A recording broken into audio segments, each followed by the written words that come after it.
Subscribe now and press the bell icon. Never miss an update. Yes we are live now. This is Shivani Singh from examination. हम discuss करेंगे CTET को target करते हुए important questions को। सो आज फिर से जो है सीडीपी की मैंने यहाँ पे 1000 प्लस क्वेश्चन की सीरीज को चलाई हुई है। ओके और ये क्वेश्चंस काफ़ी इंपॉर्टेंट होने वाले हैं। अगर आप बिल्कुल इसको स्टार्टिंग से यहाँ पे देख रहे हैं प्लेलिस्ट आप 1000 क्वेश्चंस की, सो क्वेश्चंस काफ़ी इंपॉर्टेंट है और एक्सप्लेन तो इतना बेटर है ना कि बिल्कुल आपकी लाइफ से जुड़ा हुआ है। और जो भी मैं आपके सामने एग्जाम्पल्स लाती हूँ सारे आपकी लाइफ से जुड़े होते हैं। ठीक है, सो चलिए फिर स्टार्ट करते हैं। ये क्वेश्चंस आपको एनालाइज देंगे आपके एग्जाम्स के लिए, बहुत ही इंपॉर्टेंट है, बहुत ही उमदा क्लासेस होने वाली, काफ़ी इंटरेस्टिंग भी होगी। सो बस वीडियो को बिना स्किप के पूरी वॉच करने का, पूरी वॉच करोगे तो ही बिल्कुल एक्सपीरियंस समझ में आएगा। अदरवाइज अगर देखते ही और थोड़ा देखा और फिर उसको ऑफ कर दिया तो कुछ भी समझ में नहीं आएगा। क्लियर है? अब ये क्वेश्चन देखते हैं। क्वेश्चन क्या कहता है? क्वेश्चन है कि हार्वर्ड गार्डनर का बुद्धि का सिद्धांत ब्लैंक पर बल देता है। जो हार्वर्ड गार्डनर है, ठीक है, इन्होंने बुद्धि का सिद्धांत दिया है, सबको बताइए। क्वेश्चन यहाँ से भी आपका बन चुका है। क्लियर है? अब इन्होंने किस टाइप की बुद्धि पर बल दिया है? वो क्या कहते हैं कि शिक्षार्थियों में अनुबंधित कौशलों के अकॉर्डिंग, या फिर बिल्कुल क्या जनरल इंटेलिजेंस, या फिर विद्यालय में आवश्यक समान योग्यताओं के अकॉर्डिंग, या फिर प्रत्येक व्यक्ति की विलक्षण योग्यता है। तो क्या हो सकती है? तो जो हार्वर्ड गार्डनर है ना, हार्वर्ड गार्डनर का जो इंटेलिजेंस का यहाँ पर इन्होंने अपना ये फैक्ट्स दिया हुआ है ना, तो इसके अकॉर्डिंग आपको बताना है कि जो हार्वर्ड गार्डनर है ये क्या कहते हैं कि बुद्धि के तौर पर जो है सभी जो यहाँ पे पर्सन्स होते हैं, व्यक्ति होते हैं, फिर सभी जो चिल्ड्रंस होते हैं, है ना, कोई भी आप मान सकते हैं यहाँ पर, तो किस टाइप का होता है? तो देखो इन्होंने जो बल दिया है वो कहते हैं कि जो भैया सभी पर्सन्स होते हैं, यानी कि प्रत्येक व्यक्ति की विलक्षण योग्यताएं होती है। अब देखो विलक्षण योग्यताएं क्या होता है? इसका मीन्स होता है कि भिन्न भिन्न टाइप्स की, डिफरेंट टाइप्स की होती है।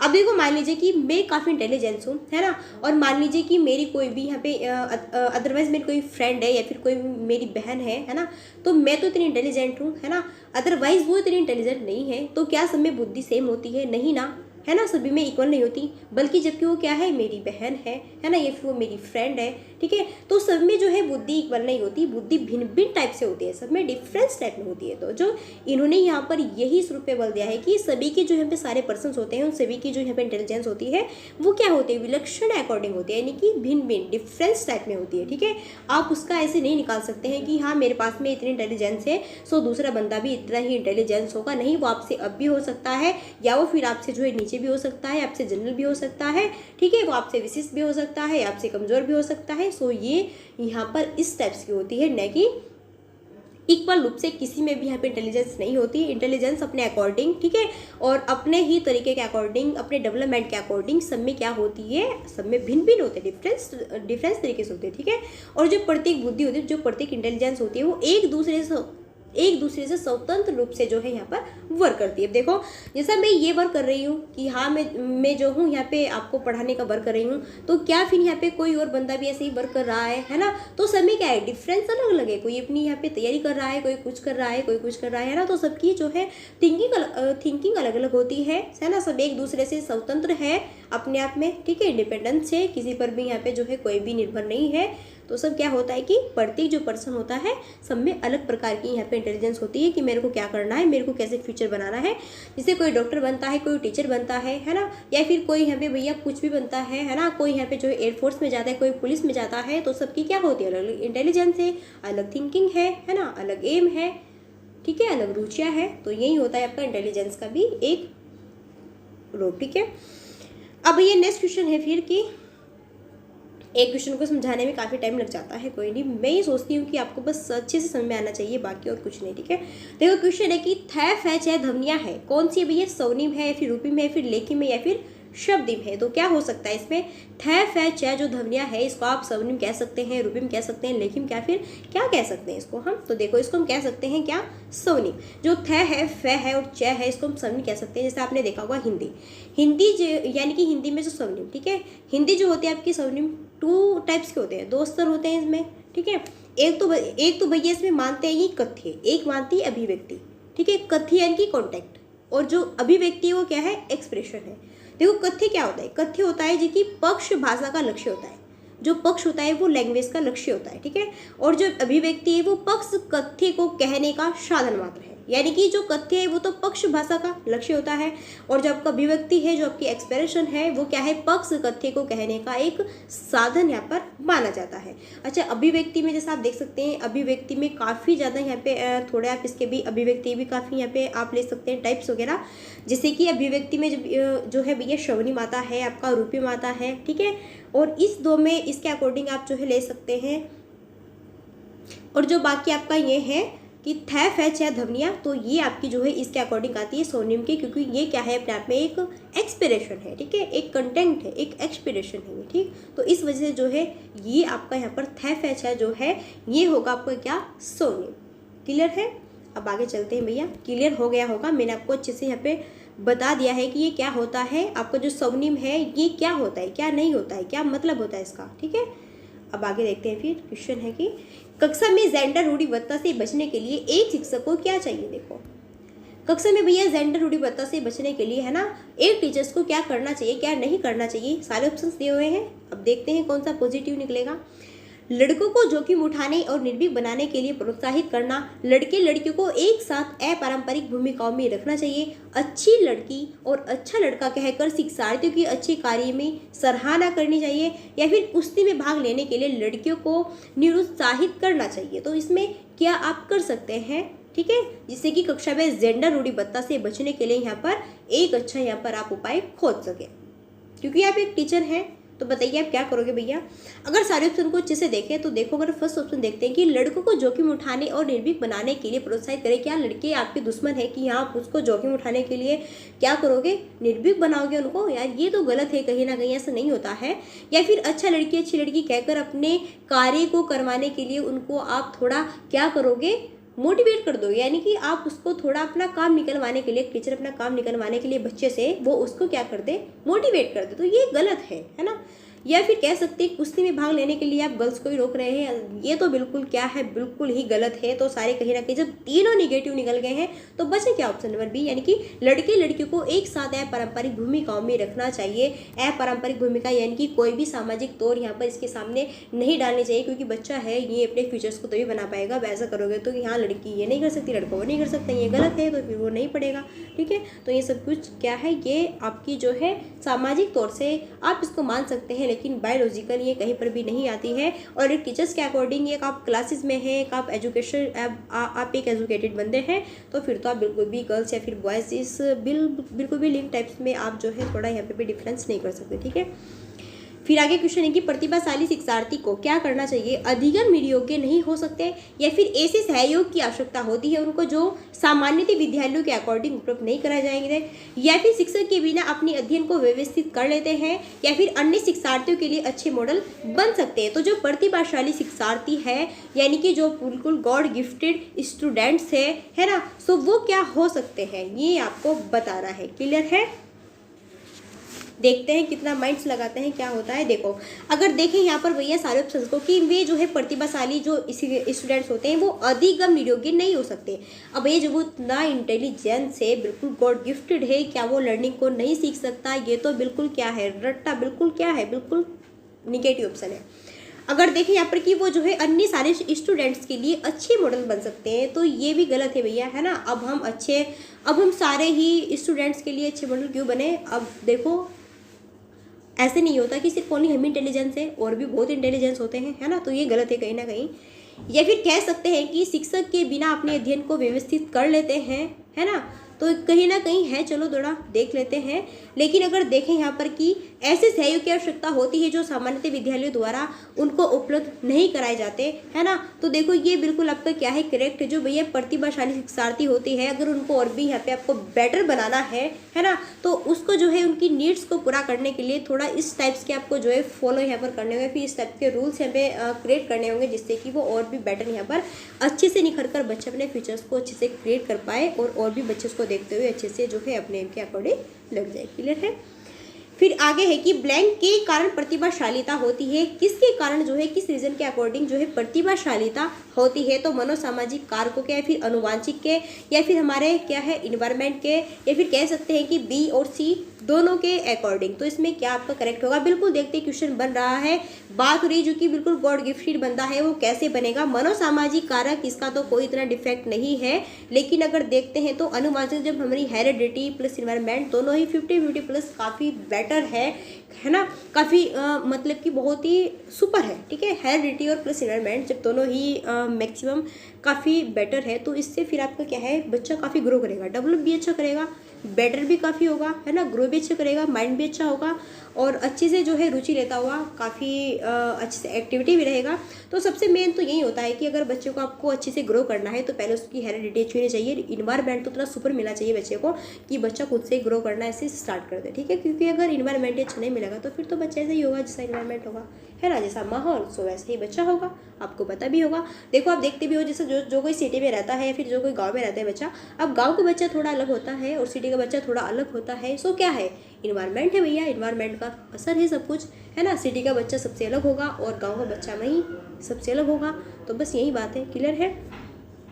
आगे देखते हैं फिर क्वेश्चन नेक्स्ट है कि बच्चों में सीखने और सुनने के लिए अधिगम योग्य वातावरण के लिए निम्नलिखित में से कौन सा बिल्कुल करेक्ट है। तो शिक्षार्थी को कुछ यह छूट देना कि यह सीखना है और कैसे सीखना है, या फिर एक लंबे समय के लिए निष्क्रिय रूप से सुनना, या फिर निरंतर गृह कार्य देते रहना, या फिर सीखने वाले के अकॉर्डिंग व्यक्तिगत कार्य यहाँ पर करना। तो 25 का करेक्ट आंसर यहाँ पे क्या हो सकता है, ये आपको चूज कर लेना है। देखो बच्चे हैं, बच्चे जो है सीखने के लिए, सुनने के लिए, है ना, अधिगम योग्य वातावरण के लिए निम्नलिखित में से कौन सा सबसे बेटर है। तो सबसे बेटर भैया है, बिल्कुल जा रहे हैं करेक्ट, तो वो है ऑप्शन नंबर 1 ही। शिक्षार्थी को कुछ यह छूट देना कि यह सीखना है और ये कैसे सीखना है, ठीक है। जो बच्चे हैं बच्चों को ऐसे आप सीखने के लिए, उनको सुनने के लिए, ऐसे अधिगम योग्य वातावरण के लिए ऐसे उनको यूज़ करिए कि भैया जो है वो कैसे उसको छूट देना है, कैसे वो सीख सकता है और कैसे सीखना है। देखो यानी कि बच्चे की कैपेसिटी इतनी है तो बच्चा ये सीखेगा। मान लीजिए बच्चा प्राइमरी लेवल से है और मैं उसको पढ़ा रही हूँ जूनियर लेवल का, तो बच्चे कैसे सीख पाएगा, नहीं ना। तो मेरे को देखना है कि बच्चे की कैपेसिटी भैया प्राइमरी लेवल की है तो प्राइमरी लेवल की ही पढ़ाना है मेरे को, है ना।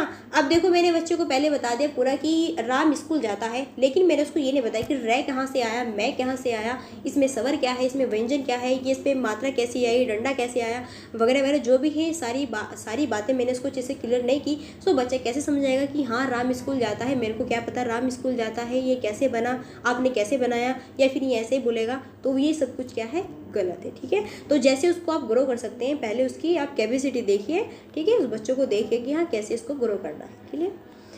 आगे है फिर कि गति कौशलों में अधिगम निरोग्यता क्या कहलाती है, डिस्फ्रेजिया या फिर डिस्प्रेक्सिया या फिर डिसकैलकुलिया या फिर डिसलेक्सिया। तो गति कौशलों में अधिगम निरोग्यता कहलाती है आपकी क्या यहाँ पर भैया, डिस्प्रेक्सिया। अब देखो डिस्प्रेक्सिया क्या होता है पहले देखें यहाँ पर, देखो थोड़ा समझ लेते हैं। जो आपका डिसलेक्सिया है वो तो आपको पठन के अकॉर्डिंग होता है, जैसे कि शाह को वॉज बोल दो, डॉग को आप गॉड बोल दो, है ना, तो पठन के अकॉर्डिंग आता है। डिसकैलकुलिया जो कि गणित में मैथमेटिक्स में जो वीक होता है उसके अकॉर्डिंग उसको बच्चे को जो है डिसकैलकुलिया है, ठीक है। अब बात हुई किसकी, डिस्प्रेक्सिया की, यानी कि गति कौशलों में अधिगम निरोग्यता है तो वो आपका डिस्प्रेक्सिया कहलाता है। ये क्या होता है, देखो गति कौशल में जो डिस्प्रेक्सिया होता है ये कहलाता है, ये एक आपका विकार होता है, ठीक है। तो हमने मान लिया इसमें जो है बच्चे गति और टाइमिंग के अकॉर्डिंग, ठीक है, वो अपने आप को स्थापित नहीं कर पाते, वो अपने आप को पूर्ण रूप से यहाँ पर फेस नहीं कर पाते, है ना, वो समझ नहीं पाते कि मेरे को क्या करना है क्या नहीं करना है।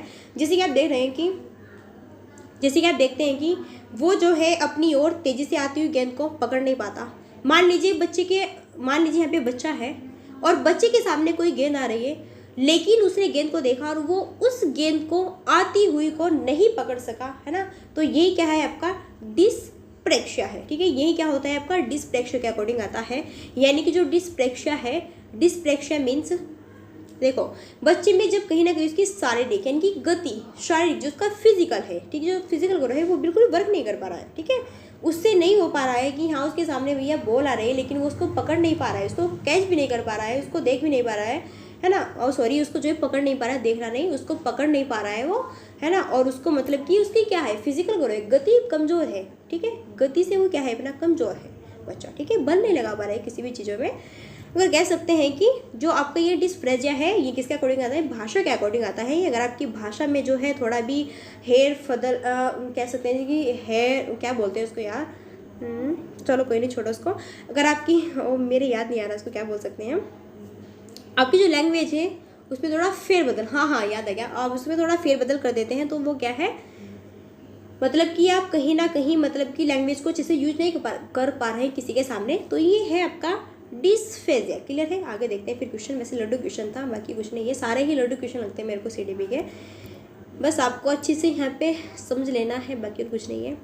नेक्स्ट टॉपिक की अधिगम नियोग्यता ब्लैंक समुचित निवेश के साथ सुधार योग्य नहीं होती, एक स्थिर अवस्था है, एक चर अवस्था है, जरूरी नहीं कि जो कार्य पद्धति की हानि करे। तो अधिगम नियोग्यता है ना, करेक्ट ऑप्शन क्या होगा? तो ये क्या है भैया, एक चर अवस्था है, यानी कि ऑप्शन नंबर सी यहाँ पे करेक्ट होगा। देखो जो अधिगम नियोग्यता है इसका मीन्स होता है कि जो एक आपका विकारों का पूरा समूह है ना, जिसके रीजन से आप जो है व्यक्ति सीखने के लिए, पढ़ने के लिए और लिखने के लिए और भैया बोलने के लिए, ठीक है, वो तर्क करता है, ठीक है, यानी कि एक्टिविटी करता है, सोचता है। जैसा मैथ्स के कोई क्वेश्चन है उसको हल करने के लिए उसको कोई कठिनाई होती है ना, तो उसको क्या है, उसको हम अधिगम नियोग्यता का एक चर अवस्था के रूप में यहाँ पर कह सकते हैं। तो इसका आप क्या करो फिर, इलाज तो सॉरी, तो इसका क्या है भैया, आपके सामने कोई इलाज तो नहीं है ना, लेकिन इसका हाँ इतना जरूर कह सकते हैं कि इसका उपचारात्मक हो सकता है। देखो अब ऐसे नहीं कि हाँ आप इसको डॉक्टर के पास ले जाओगे और हाँ कि बच्चा वही मैथ का क्वेश्चन सॉल्व नहीं कर पाया तो डॉक्टर के पास लेके जाएंगे, तो ये गलत है ना,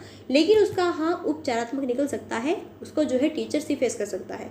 तो जो अधिगम नियोग्यता है इसका मीन्स है, जैसा मैथ्स का कोई क्वेश्चन है, उस मैथ्स के क्वेश्चन को आप अच्छे से सॉल्व नहीं कर पा रहे हैं तो फिर क्या होगा, फिर आप उसका इलाज नहीं कर सकते, फिर आप उसके सामने पूरी उपचारात्मक आपको दी जाएगी, यानी कि अच्छे से आपको जो है वो सॉल्व करके बताया जाएगा। क्लियर है? तो यही होता है आपका ये। आगे फिर क्वेश्चन है कि ब्लैंक के अतिरिक्त निम्नलिखित समस्या समाधान की प्रक्रिया के चरण कौन कौन से? परिणामों की आशा करना, समस्या की पहचान करना, समस्या का छोटे हिस्सों में बांटना या फिर संभावित युक्तियों को खोजना। तो किसके अकॉर्डिंग जो कि नहीं होना चाहिए, यानी कि के अतिरिक्त, के अलावा समस्या समाधान की प्रक्रिया के चरण है। जो समस्या समाधान है इसमें 3 तो ऑप्शन ऐसे हैं जो कि इसके चरण है, लेकिन एक ऑप्शन ऐसा है जो कि नहीं है, वही आपको चूज करना है, देखना है। तो परिणामों की आशा करना, अब देखो आप खुद से देखो, जब बच्चे में यहाँ पे समस्या, ठीक है, जब बच्चा समस्या से यहाँ पे क्या है पूरा जूझ रहा है, तो क्या बच्चा क्या करेगा, उसको परिणाम एकदम थोड़ा ना निकाल के दे देगा।